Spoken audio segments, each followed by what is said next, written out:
महाराष्ट्राच्या सह्याद्री जय अनुदान, महाराष्ट्राच्या सह्याद्री, महाराष्ट्राच्या सह्याद्री, महाराष्ट्राच्या सह्याद्री, महाराष्ट्राच्या सह्याद्री, महाराष्ट्राच्या सह्याद्री, महाराष्ट्राच्या सह्याद्री, पवार साहेब, शाहबाज साहेब, पवार साहेब, पवार साहेब, पवार साहेब, महाराष्ट्राच्या सह्याद्री, महाराष्ट्राच्या सह्याद्री, जय अनुदान, जय अनुदान, जय अनुदान. या ठिकाणी आज आपल्या शिक्षकांचा सुवर्ण दिवस. आदरणीय महाराष्ट्राचे कैवारी, देशाचे नेते आदरणीय शरद पवार साहेब आणि त्याबरोबर कुटे साहेब खासदार आलेले, त्यांचं टाळ्या वाजवून जोरदार स्वागत करा. साहेब, आपल्याला यापूर्वीचा प्रश्न आम्ही सांगितलेला होता की शासनानं 14 ऑक्टोबर 2024 ला शासन निर्णय काढला आणि गेल्या 10-11 महिन्यापासून शासनानं कोणतीही तरतूद त्यांनी केलेली नाही. गेली दोन अधिवेशनं शासनानं तरतूद न केल्यामुळं या पावसाळी अधिवेशनात सुद्धा कोणत्याही प्रकारची तरतूद या पूर्वनियमांमध्ये केलेली नाही. त्यामुळे महाराष्ट्राचा शिक्षकांचा आक्रोश आज या मुंबईमध्ये पाहायला मिळतोय. 2 दिवस शाळा बंद ठेवून हे शिक्षक सगळे या ठिकाणी सहभागी झालेले आहेत आणि या सर्वांची आशा आता तुमच्यावरती आहे. कालपासून रोहित दादा या ठिकाणी मैदानात ठाण मांडून आहेत. रात्री सुद्धा याच ठिकाणी ते झोपले. आम्ही त्यांच्या मनापासून आभार व्यक्त करतो. त्यानंतर काल सुप्रियाताई आल्या होत्या आणि सुप्रियाताई आणि दादा आल्यापासून साहेब सगळी चक्र जी आहे ती फिरली गेली. आमच्या शिक्षकाला गेल्या महिन्यापासून कुणी विचारलं नाही, परंतु दादा आणि ताई आल्यापासून या आपल्या प्रश्नाला वाचा फुटेल असं वाटतंय. काल रात्री सुद्धा या ठिकाणी मंत्री महाजन साहेब आले होते आणि त्यांनी तोडगा काढून सांगितलं हे केवळ आणि केवळ रोहित दादा आणि सुप्रियाताईंच्यामुळे झालं आणि आज बोलवतील. परंतु साहेब, आमची आशा फक्त तुमच्यावरती आहे. आम्हाला तुम्ही न्याय द्या. 25 वर्षापासून हे शिक्षक उपाशी पोटी आहेत. 15 ते 20 वर्ष विनामोबदला यांनी काम केलंय. कुठतर आता अनुदान सुरू झालंय, परंतु ते टप्प्याटप्प्यानं. परंतु जर शासनाने निर्णय घेतला असेल तर त्याची तरतूद करणं सुद्धा ही शासनाचीच जबाबदारी आहे. यामध्ये आपल्याला विनंती आहे की आपल्या माध्यमातून आम्हाला न्याय मिळेल. प्रथमतः मी खासदार कुटे साहेबांना विनंती करतो की तुम्ही लंके साहेबांना विनंती करतो की आपलं मनोगत व्यक्त करावं.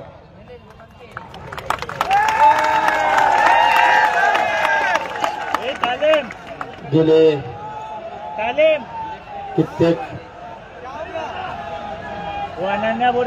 दिवसापासून ज्या शिक्षकांनी अनेक पिढ्या घडवल्या, ज्या शिक्षकाने अनेक राजकारणी घडवले, अनेक घटनेमध्ये तरतूद करणारे घडवले, त्यात जर शिक्षकांवर जर ही आंदोलन करण्याची जर वेळ येत असेल तर ही गोष्ट महाराष्ट्रासाठी नवी, ही देशासाठी एक लाजिरवाणी गोष्ट आहे. कारण आम्ही आमच्यासारखे जे तुमच्या समोर येऊन बोलतात, आज ज्यांच्या हातामध्ये या सर्व गोष्टी आहेत ते सुद्धा कोणामुळे घडले तर तो म्हणजे सर्वात महत्वाचा शिक्षक. आपल्या संस्कृतीमध्ये आपण म्हणतो की आई वडील सर्वात श्रेष्ठ, तर त्याचबरोबरीने आई वडिलांबरोबरीनेच आमचा शिक्षक सुद्धा तेवढाच महत्वाचा घटक असतो. आणि त्या जर शिक्षकाला या पावसाच्या वातावरणामध्ये जर हजारोच्या संख्येने जर या ठिकाणी बसायची वेळ येत असेल तर माझी राज्य सरकारला विनंती आहे, आता तरी तुम्ही जागे व्हा.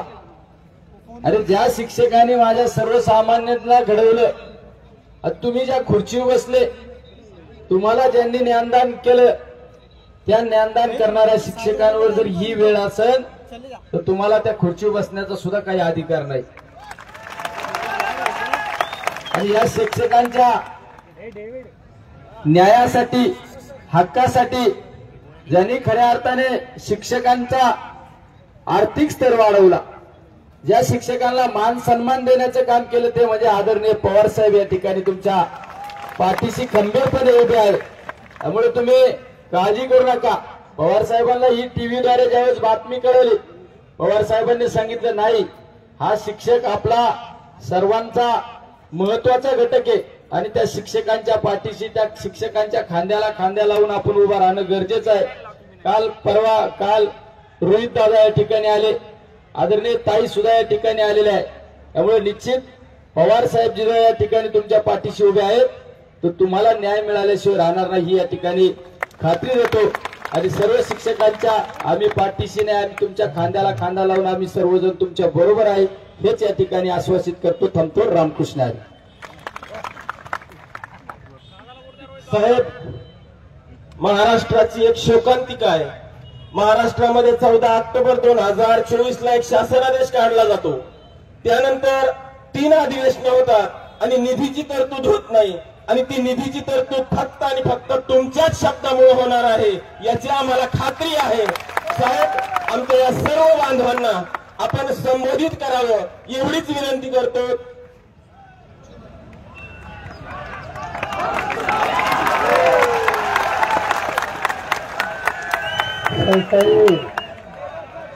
सरकारी विचारलं गेले काही दिवसापासून न्याय मागणीच्यासाठी दुर्दैवाने तुम्हाला संघर्ष करण्याची आज वेळ आलेली. शासकीय कर्मचारी, निमशासकीय कर्मचारी ही महाराष्ट्राच्या प्रशासनाचे अत्यंत महत्त्वाचे घटक आहेत. त्यांना सन्मानाने जगण्याची भूमिका ही राज्यकर्त्यांनी घेतली पाहिजे. आणि ती घेतल्याच्या नंतर समाजाची सेवेची जबाबदारी आहे. शिक्षकांच्या माध्यमातून ज्ञानदानाचे असेल, शासकीय ऑफिसमध्ये काम करणारा चतुर्थ किंवा तृतीय श्रेणीचा कर्मचारी असेल, त्याच्यामार्फत प्रशासकीय सेवेचं काम असेल, जे काम त्यांच्याकडे येतं त्या कामातून जनतेला, विद्यार्थ्यांना, विद्यार्थिनींना सन्मानजनक वागणूक आणि आधार ही देण्याची जबाबदारी तुम्हा घटकांची आहे. आणि ज्यावेळेस तुमच्या जबाबदारी आहे त्यावेळेस राज्यकर्त्यांची ही जबाबदारी आहे की राज्याच्या प्रशासनामध्ये ते शैक्षणिक क्षेत्र असो, प्रशासकीय क्षेत्र असो, तिथे जर असतो त्याला सन्मानानं जगण्याची संधी ही त्यांनी द्यायलाच हवी. आणि हा दृष्टिकोन आम्ही लोकांनी नेहमी स्वीकारला. तुम्हाला लोकांना माहीत असेल, पण एकदा 1980-81 साली असंच कर्मचाऱ्यांनी, शिक्षकांनी, शिक्षकेतरांनी महाराष्ट्रात एक आंदोलन केलं. वेळेचे असे आंदोलन चाललं. त्यावेळेच्या राज्यकर्त्यांनी त्यांच्याकडं बघायची भूमिका घेतली. मागणी काय होती? मागणी ही होती की केंद्र सरकार जे देतं ते महाराष्ट्राने द्यावं. आणि ती मागणी काही मान्य झाली नाही. सुदैवानं राज्य चालवण्याची जबाबदारी माझ्याकडे आली. आणि मंत्रिमंडळाच्या पहिल्या बैठकीमध्ये आम्ही निर्णय घेतला की जे केंद्र सरकार देईल ते महाराष्ट्र सरकार देईल. आणि ते आज अखेर पाळले गेलेले आहे. आता हा धोरणाचा भाग या राज्याने स्वीकारला आणि राबवला. आज त्याच राज्यामध्ये मला समजत नाही की सफा अनुदान ही काय भानगड आहे. तुम्ही वेतन द्यायचं, कष्टाची किंमत द्यायची, तर सफाई का? आणि ती सफाई द्यायची, ती मान्य केल्याच्या नंतर त्या संबंधीचे आदेश हे काढायचे आणि तरतूद करायची. तरतूद न करता आदेश याचा अर्थ तो कागद कशाच्या फिटीत टाकण्यासारखा आहे. आणि म्हणून राज्याची जबाबदारी आहे जे द्यायचं आणि देणं गरजेचं योग्य हे फसल्याच्या नंतर त्या संबंधीची पूर्ण तरतूद करून याबद्दल लोकांना न्याय देण्याची जबाबदारी सरकारला टाळता येणार नाही. आणि आज तुम्ही गेले काही दिवसापासून यासाठी संघर्ष करताय. राज्यकर्त्यांना माझी विनंती आहे की शिक्षक नवी पिढी घडवणारा घटक आज पावसामध्ये चिखलामध्ये इथं बसतो आणि ती वेळ त्याच्या येते हे लहान असताना सोडवणार नाही. आम्हाला आज राज्य त्यांच्या हातामध्ये आहे. आणि काल मला रवी साहेबांच्याकडनं समजलं की राज्याचे मंत्री येत आहेत. मला असं वाटतं की मंत्री येतात ठीक आहे, त्याच्याकडची प्रश्न सोडवतील, पण प्रश्न अद्याप सुचलेला नाही. याचा अर्थ हा की आता राज्य सरकारला स्पष्ट सांगावं लागेल की बाकी कुणाच्याही बाबतीत कोणाशी काही तक्रार असेल तर त्याच्या खोलाशी जाऊ इच्छित नाही. पण ज्ञानदानाची जबाबदारी ज्यांच्यावर आहे आणि उद्याची महाराष्ट्राची पिढी ही तयार करण्याची नैतिक जबाबदारी ज्यांनी अंतःकरणापासून स्वीकारलेली आहे त्यांना संघर्ष करायची वेळ घेऊन येऊ नका. लवकरात लवकर जे 24 ऑक्टोबरचा जी काही तुम्ही अवलंब काढली ती फोकावर ठेवू नका. त्यासाठी काय 1000-1200 कोटी लागतील, मला आकडा नक्की माहिती नाही. 1100 त्याची तरतूद करा, त्याचे द्यायला सुरुवात करा आणि या राज्यामध्ये शिक्षकाचा सन्मानच होतो या प्रकारचा इतिहास घडवा. हा आग्रह आम्ही राज्याच्या मुख्यमंत्र्यांना सांगू. मला असं वाटतं की हा तुम्हा सगळ्यांचा आग्रह हा योग्य आग्रह असल्यामुळे त्यांना याबद्दलचा निर्णय घ्यावा लागेल आणि त्या संबंधाची आग्रही होता मी आणि आमच्या सगळ्या सहकार्यांनी या ठिकाणी घेतली जाईल. यावेळेला तुमच्याकडे यायचा निर्णय झाला, मला सूचना आली. लंके माझ्याकडे आले होते. म्हणजे काय कळलं ते सांगितलं केव्हा माझा फाळणे तालुका, माझा मतदारसंघ. फाळणेचं वैशिष्ट्य हे की शिक्षकांची संख्या जास्त आहे. काही गावं अशी असतात की तिथे शिक्षक जास्त असतात आणि त्यांनी सांगितलं की शिक्षकात उन्हाळ्याचा पावसाचा विचार न करता संघर्षाला बसलं असते तर त्या ठिकाणी आपण गेलंच पाहिजे. मी जाणार आहे. त्यांनी सांगितलं की मी येतो आणि त्यासाठी जे जे काही करायचं असेल त्याच्यात तुम्हा लोकांच्या खाल्लेला खांदा घालून मी या ठिकाणी सहकार्य करायला तयार आहे. ही भूमिका त्यांनी केली. त्यांचं मी या ठिकाणी अभिनंदन करतो आणि आपण अपेक्षा करूया की लवकरात लवकर आज उद्या या संबंधीची तरतूद ही करून आज बैठक आहे. बैठकीत निर्णय झाल्याच्या नंतर जी.आर. करायला अर्थ खात्याकडे जावं लागतं, सामान्य प्रशासनाकडे जावं लागतं. त्याच्यासाठी थोडा वेळ गेला तर आणखी 1 दिवसापेक्षा जास्त नाही.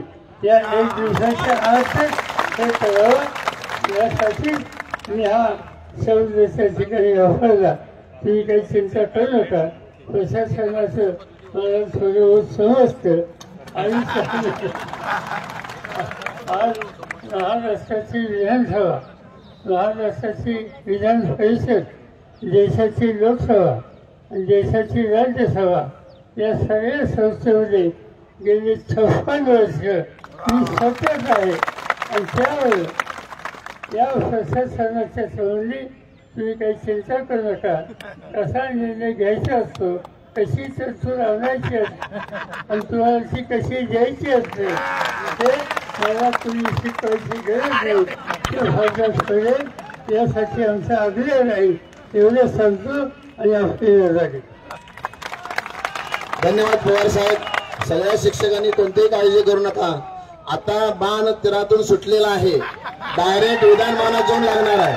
आणि पवार साहेब आम्हाला पूर्ण विश्वास आहे की काही होऊ दे, परंतु हितनं घेतल्याशिवाय साहेब आम्ही उठणार नाही. आणि तुम्ही निश्चित तुमचा निरोप वरती पोहोचेल लगेच. ओके, धन्यवाद. आम्ही निर्णय साहेब किती संकट आहेत, परंतु जो पण निर्णय होत नाही तिथला एकही आमचा बांधव शिक्षक बंधू भगिनी जागचा हलणार नाही. किती संकट येऊ दे. आपण आलात आणि इथं रात्री सगळ्या आमच्या महिला भगिनी याच ठिकाणी झोपलेल्या होत्या. दादा पण होते. दादा जवळजवळ 2 वाजेपर्यंत झोपले नाहीत. 2 वाजता झोपले आणि परत 4ला आवरून परत इथे येऊन बसले. म्हणजे काम कसं करायचं असतं हे दादाने शिकवलंय. आणि निश्चित आम्हाला ठाम विश्वास आहे की आज तुम्ही आलात आणि आपल्या माध्यमातून आम्हाला हे यश मिळणार याची 100% खात्री आहे. साहेब तुम्ही या ठिकाणी आलात त्याबद्दल मी संपूर्ण महाराष्ट्रातील गडचिरोलीपासून ते कोकणापर्यंत, चांद्यापासून बांद्यापर्यंत आलेले जे शिक्षक आहेत या सगळ्या शिक्षक बंधू भगिनींच्या वतीनं आपल्या मनापासून आभार व्यक्त करतो आणि सांगतो. धन्यवाद. महाराष्ट्राचा तिरंगा, महाराष्ट्राचा तिरंगा, शिक्षक एकजुटीचा, शिक्षक समन्वय संघाचा, भारत माता की, महाराष्ट्राचा तिरंगा, महाराष्ट्राचा तिरंगा, शिक्षक एकजुटीचा, शिक्षक समन्वय संघाचा, अनुदान आमच्या हक्काचा, शिक्षक एकजुटीचा, 53 अनुदान